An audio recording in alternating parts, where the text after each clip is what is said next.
lo que te decía, para promover la cultura más de base, porque no existe la que ya está muy establecida si no promocionas la de base, como son todos los grupos experimentales de teatro, de música, y para eso es una época muy mala, porque la crisis económica ha hecho que las instituciones reduzcan su programación cultural y como los teatros privados no viven de ese tipo de grupos y de cultura, entonces al reducir las instituciones su presupuesto para cultura, para contratar a ese tipo de gente o para ayudarlos, se está resintiendo el tejido cultural por ese motivo y bueno, habrá que reforzarlo. Y por eso es importante estimular estos espacios creativos. Esos espacios y también el que los teatros municipales, que hay muchos, todas estas instituciones sean conscientes de que tienen que programar para que puedan vivir este tipo de grupos, en fin. Dat het belangrijk is dat er nu is er ook, en er is altijd al geweest, een grote hoge kwaliteit van de gevestigde instanties en de grotere plekken. Hij zegt ook dat eigenlijk voor de toekomst inderdaad, en wat nu ook al gebeurt, de vrije fabrieken waar we dan ook naartoe gaan, gestimuleerd, de werkplaatsen, de vrije werkplaatsen, de creatieve broedplaatsen, dat die gestimuleerd worden. Want hij zegt ook dat dat van belang is, dat nu door de crisis inderdaad dat de weg is een beetje gegaan. Ja, en zei hij ook dat het vooral nu nog, dat we zeg maar in plaats van consumeren ook meer maken?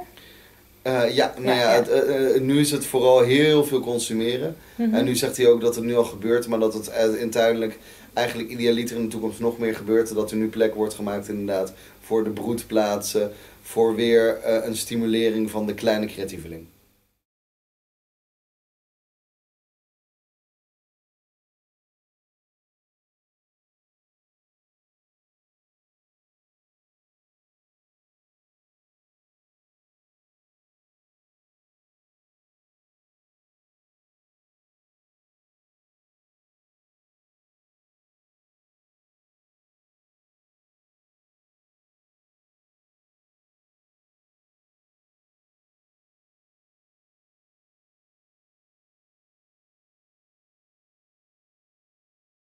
So, for example, in primary school we have 1 hour per week music, and art we have just, for example, if they have in the first course art, they don't have in the second one. So, Yes. Okay. Yeah. So it's part of the year. Yeah. Half year. What else? In primary, for example, we don't use any book. No, no, because I don't like it. We don't have time to dedicate to the book and to write or to. So I prefer to spend the time practicing. Yeah. So. I usually do, and I know that Miriam too. Miriam uses music book. I know that in secondary school they have 1 hour per week too, in the 4th levels of secondary, and secondary is from 12 to 16 years old? Yeah. Four levels, and they have a book. Okay. And have with expression, singing, dancing, this kind of. Maybe do they see do they see music or art as just fun, or or that it's not how do we call it? It's not a real subject. Serious subject. Yeah, it's true. But it's like that in the Netherlands. Yeah, and I love like this. I love like this, but it's true that I have to build a little bit more. For example, what to do in the first cycle, in the second cycle, just to build a little bit more. For example, the classical, classical music, or I don't know. More I have examples. to build more because yes. And now you sing But I think it's music, or yeah. I try to go from the most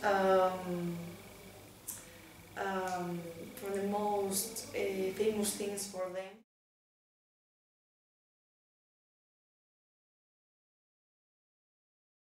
Het niveau van de creatieve lessen es laag. Es que venimos del máster en educación de arte. De educación de arte, ni Bilbao, ni el País Vasco y España ya no digamos nada, no os vamos a dar ninguna lección.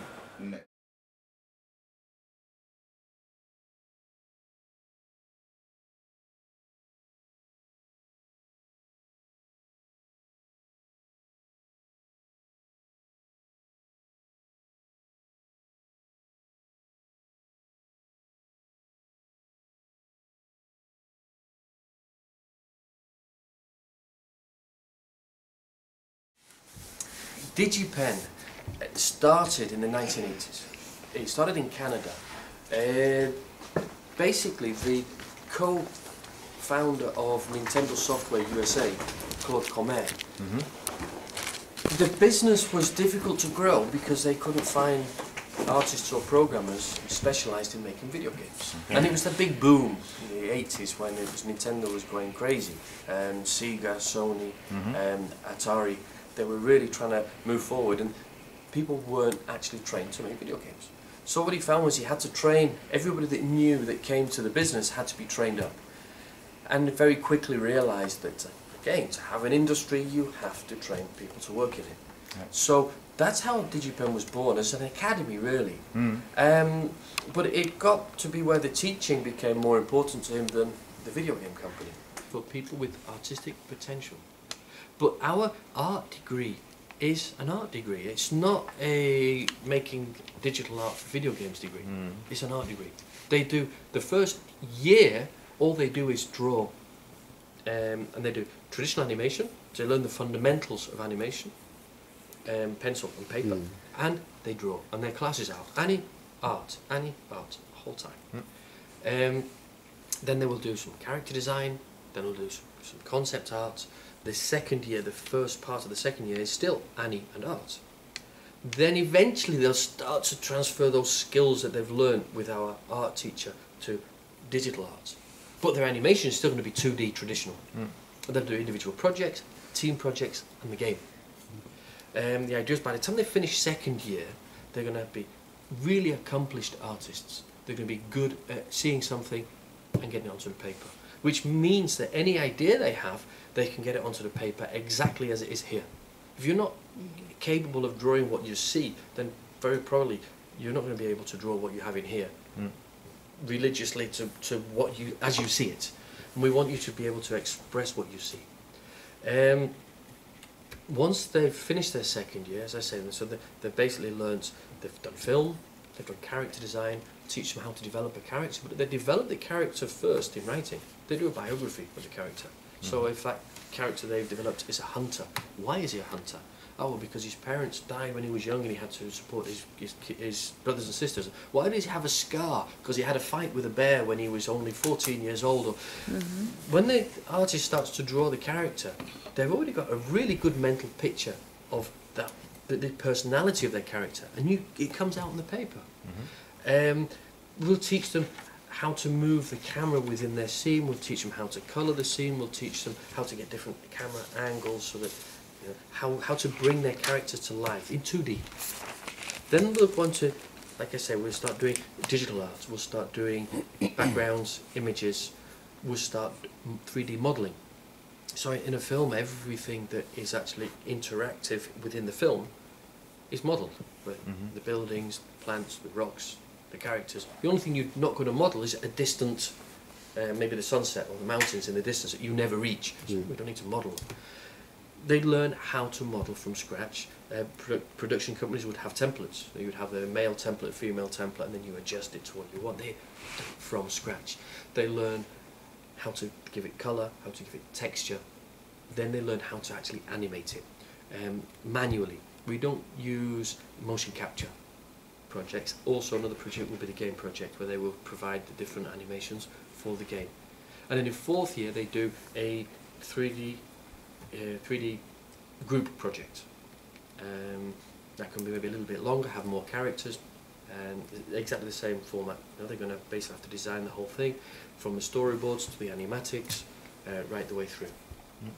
And when they finish, again, They have the game projects, the animation projects, whether it be pen and pencil, they have a portfolio of drawings, they're accomplished artists.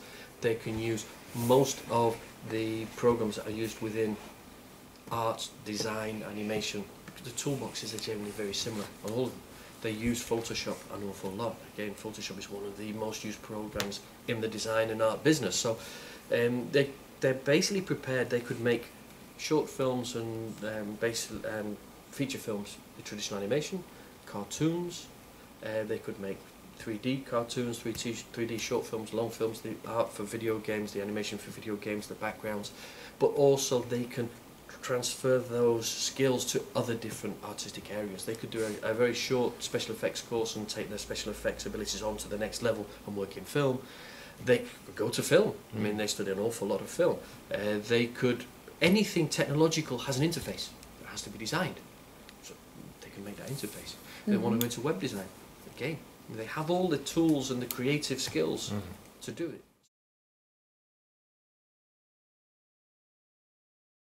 Het meest bijgebleven van het bezoek aan DigiPen? Nou, ik vond DigiPen een hele interessante onderwijsvisie hebben. Ze werken heel intensief met elkaar samen. De studenten formuleren zelf hun eigen leervragen. En het lijkt een beetje op een HKU-model, maar ze hebben het iets verder doorgevoerd. Andere kant van het verhaal is dat het wel heel erg allemaal binnenshuis blijft. Ook al betrekken ze allerlei partijen. Maar wat voor partijen betrekken ze dan? Bedrijven bijvoorbeeld. Ze helpen ook studenten aan een baan na 4 jaar. Maar wat ik bijvoorbeeld miste is een stukje ethiek. Zij zeggen dat ze heel ethisch bezig zijn, maar het vak ethiek of omgaan met geweld in games, wat is hun visie daarop of over verslaving, daar doen ze helemaal niets mee in de studie. Dus in die zin vond ik hun wel heel erg naar binnen gericht. En ze doen ook niks met het ondernemerschapsstukje. En ik denk dat daar een winst valt te behalen als we hun curriculum zouden verbeteren. En wat is hun relatie met de stad? Hun relatie met de stad is dat zij in de stad af en toe exposities hebben. Er is een festival Serious Gaming. En daar zijn ze heel erg groot gebruiker eigenlijk in. En veel studenten winnen prijzen. Ze organiseren af en toe workshops op scholen. Waarin ze met studenten games maken. Dus dat is hun relatie met de stad. En werken ze ook samen met hoe heet het, culturele instellingen in de stad? Nou, dus volgens mij is dat nog best wel weinig. En met Guggenheim doen ze eigenlijk ook niet veel mee. In die zin zijn ze toch best wel, want het is ook net buiten de stad, zijn ze toch wel best op zichzelf. Maar goed, ze bestaan 4 jaar. En dat is wel iets waar ze nu mee bezig zijn om dan verder te intensiveren. En nou ja, ik denk dat het wel past in het beeld van Bilbao, die zich nu zo aan het veranderen is. Met al die verschillende clubs, zo'n DigiPen en Guggenheim en zo'n innovatief theatercentrum. Die hebben elkaar, eigenlijk lijkt het nog niet echt gevonden, maar ze doen toch min of meer een beetje dezelfde dingen. Dus ik denk dat de komende jaren zal dat alleen maar intensiever gaan worden, die samenwerking.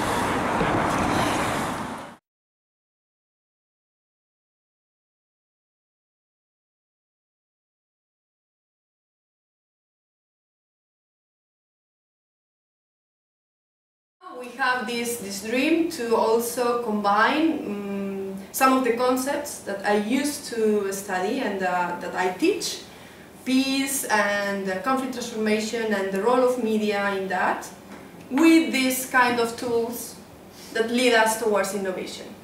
So, in that point, we co-found ICAS Hub. But what is your main goal with your company? No, please, no.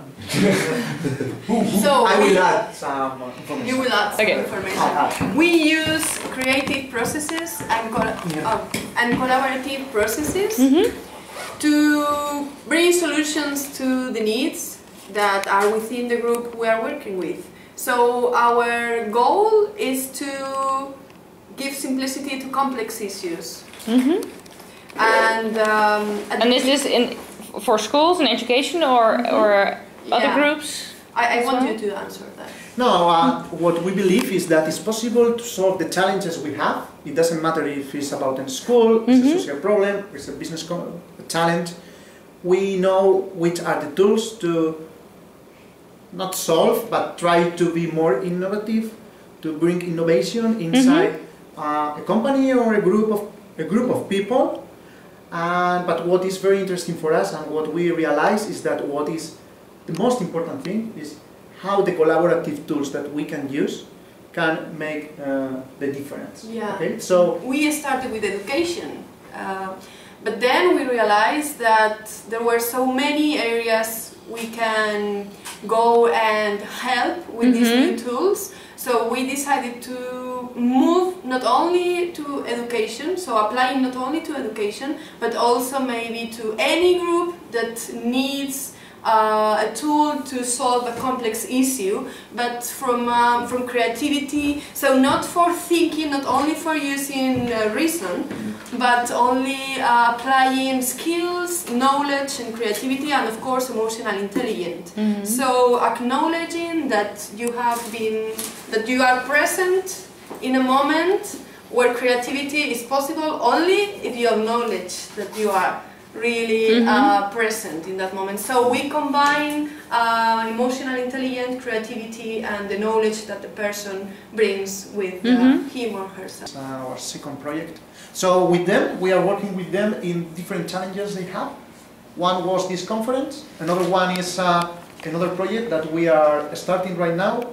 Hopefully it will start in September. And it's about, again, how can we use these tools to solve social challenges we have not in the city, in the Basque Country. Okay? So we are trying to make like an organization, and we are helping them with the process. Can you give an example of that? What are the social challenges? Yeah, for example, one of the challenges we realized we have is, for example, the food. So how can we solve not the food problem? It's about slow food. So how can we be more healthy in the city? Consciousness about the food. So maybe bringing together very important restaurants we have here in the city, Bilbao, the market we have, bring all the people together and with design thinking try to propose a solution. Of course, collaboration again is collaboration. Yeah, is very important. So, I really want to point out that for us dialogue is very important. Yes. So it's not only the tools that we use, but the way the tools move, you know, like from dialogue. We use non-violent communication and also a lot of eye-openers that uses dialogue and many stuff. So you really connect with the people. So first you connect, then you collaborate, and then you can innovate. So if none of the first steps are in the table, then you cannot innovate. And we realize, because of the workshops that we attend, that sometimes the first steps are not there. So you are missing the connection with people, you are missing the understanding of yourself within the group, you are missing a lot of stuff. So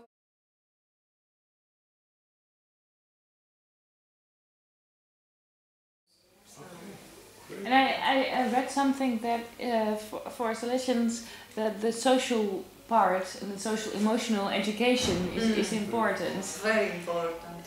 Yeah. How do you teach that? Yeah, I think that here we have a lot of activities to feel it. I mean, I told you that here it's not just the lesson inside of the classroom. We have a lot of activities during the year to educate on that. We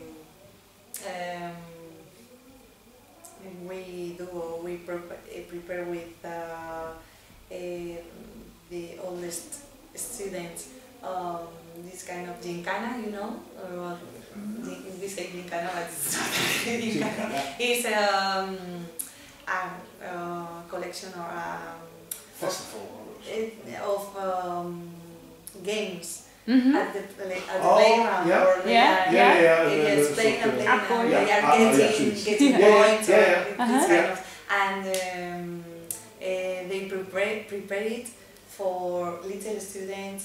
Or, for example, now the week before we were celebrating the book day. So the oldest students reading a book or a story to the little young ones, girls. yes. So this kind of It's all collaboration together. and A lot of inside of the school and Yeah. to the outside too. Yes. Because you are really a community and Yeah. at school. It's not only being there just for the I lesson. feel like that, and we are working on that because we feel not just. I think that education in general. I think that we are feeling that we have to work on cooperative learning, on collaborative learning, and emotion education. So I think that we are working on that. So And do you work also with creativity and solving problems, things like that? Yeah, we have a very interesting project about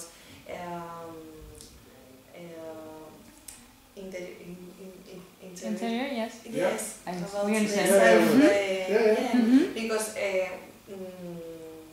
we have half an hour per week to go to a special place. There's nothing there. It's like just to stay and to feel ourselves.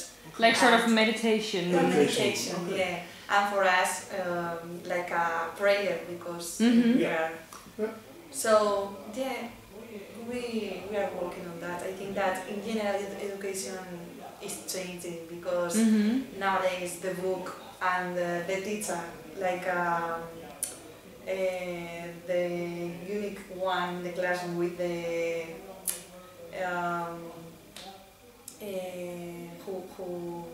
who knows everything. That is. It's the same in Holland. But now our role is changing. It's changing from you tell everything to being a coach of learning. That's right. Pointing them the way where they can find that's right. So we have books. Okay, how to. We are like looking for the balance of no books, but okay, you need the book because without book. You don't know already what to do or how to do, but it's like we are moving. In our master, we are taking a course at the moment that is about gamification, and it's not just using games in the classroom, but it's more creating an educational space where questions raise itself, and children think, oh, so that's what I need to know. Can you tell me? We try to trigger their curiosity, and we try to. That's the point. Yeah. And the problem-solving skills that they find out themselves. It's like the style of Finlandia or Finland. A little bit. Yes. It's like because we are so. Yes, you have to.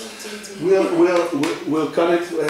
Thank you very much. I have one question. Is like, well, that was. Do you do things with theater and photography? Is that something that children do here? As a photography, no, but I think that all kind of approachment with the art or with they build the mind. So as photograph or not, but I think that through or by the art. But I think too that there are there is very little time per week because 1 hour a week per week for music or for art is less time. It's like it's the same with us. Yeah, so it's like it's very important.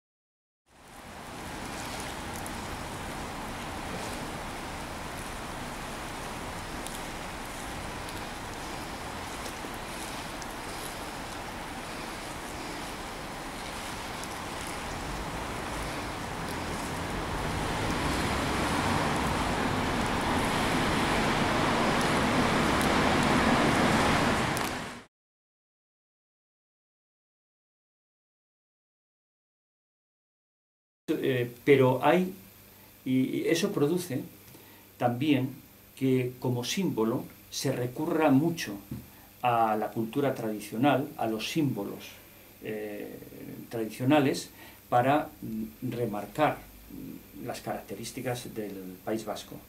Y ahí nos encontramos todos cómodos, nacionalistas y no nacionalistas, todos, porque las encuestas sociológicas lo que indican es que la mayoría del País Vasco, la inmensa mayoría, incluso dentro del mundo nacionalista, se reconocen como vascos, es decir, como un sentimiento cultural de orgullo de que el Estatuto de Autonomía nos permite encontrarnos a todos